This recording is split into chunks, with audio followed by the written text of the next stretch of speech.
Hi, I'm Loretta Devine, and you are watching Gospel Access. I am super excited because I'm here with one of my favorite actresses, Miss Loretta Devine, y'all. Thank you. That's so nice of you. And you're absolutely divine. You've got a huge fan base. We just love you and everything you do. Thank you. Thank you. What does it mean for you to be here today at this event? Well, I heard I was invited by one of my director friends, Mr. Don Welch, and this is called The Influencers. And I heard that Tiffany Haddish is going to be speaking, and we work together in the Carmichael, so I'm always happy to support anything that she's a part of. So I'm very glad to be here for that reason.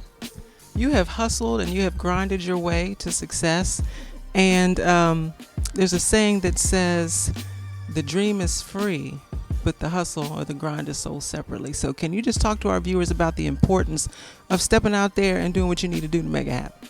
I think your faith is very important. I used to say when I was very young and starting out that God was my agent, and successfully it has been true. In prayer, you can say, God, please bless me with these things. And as you get older, I think you learn to go with the flow of what your life is and let Him just guide you. And because a lot of times you're not picking the right thing necessarily, you're picking what seems to be or appears to be right. And you have to believe that you're supported by your faith and your belief in God, and that everything that you accomplish is through Him and because of Him, and thereby, if you are successful, it's because He loves you.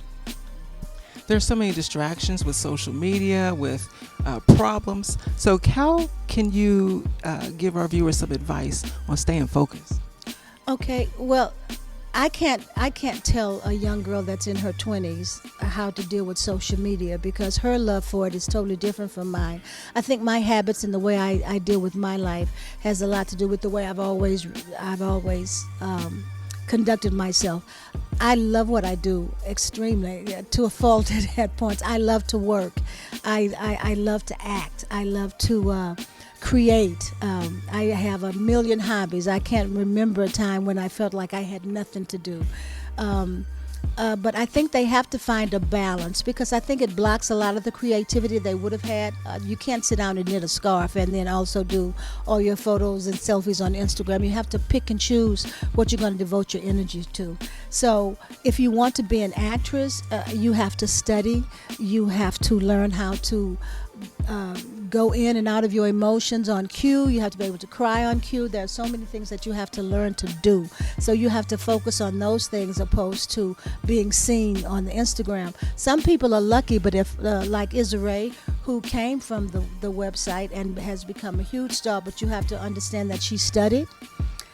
She had a direct aim, a direct goal, and she focused. And with that, she was able to create the empire that she now has. And so I think if you ask somebody her age, she know better the answer to that than I would.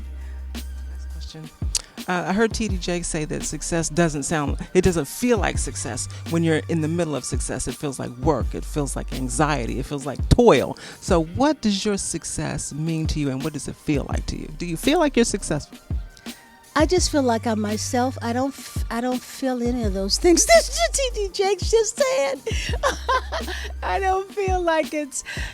it is work. I mean, everyone thinks acting and all of that, it looks easy. Everybody say, well, if you can do it, I can do it. But a lot of times the people that they're looking at have stayed up on nights on end learning their lines. They've had to go to fittings. They've had to go to rehearsals. And you are directed by people that you initially don't know. You have an AD that follows you everywhere you go. There are all these things that are connected to doing a specific job that you have to learn. And I remember when I first started in the business, how frightening it was to realize all the things that you have to do. But you have to have a love for it. If you don't have a passion for it, it becomes hard, maybe. But once you learn the ropes, once you know what needs to be done, then it becomes life. It becomes what you do for a living. It becomes like any other job that you have. You do it, and if you do it well, sometimes you're rewarded, sometimes you're not. But you have to love it for yourself. You have to be your own best friend, your own confidant, the one that says, oh, I'm beautiful, I love it, this is what I was made to do.